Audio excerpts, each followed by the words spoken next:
সংস্কারের আকাঙ্ক্ষা এবং নতুন নির্বাচনের আকাঙ্ক্ষার মধ্যে সমন্বয় করে যেটা যতদিন থাকা দরকার ততদিনই থাকার আমরা থাকবো, বেশিও না কমও না।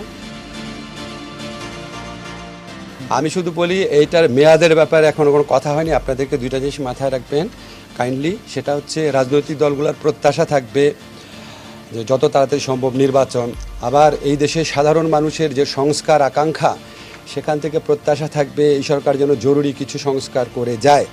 কারণ আমরা দেখেছি অতীতে পুলিশ, বিচার বিভাগ, দুর্নীতি দমন কমিশন সহ বিভিন্ন রাষ্ট্রীয় প্রতিষ্ঠানকে, এমনকি পাবলিক বিশ্ববিদ্যালয়কে, এগুলিকে জনগণকে নির্যাতনের ওয়েপন হিসাবে ইউজ করার চেষ্টা করা হয়েছে।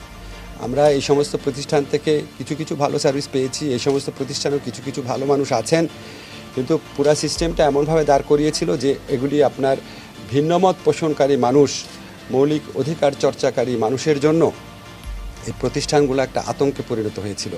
তো এই সংস্কারের আকাঙ্ক্ষা মানুষে আছে। সংস্কারের আকাঙ্ক্ষা এবং নতুন নির্বাচনের আকাঙ্ক্ষার মধ্যে সমন্বয় করে যেটা যতদিন থাকা দরকার ততদিনই থাকার আমরা থাকবো, বেশিও না কমও না। ব্যক্তিগতভাবে যদি আপনাকে বলি, আমি আমার বিশ্ববিদ্যালয় শিক্ষকতার জীবন মিস করি, আমি আমার উন্মুক্ত ফ্রি জীবন মিস করি।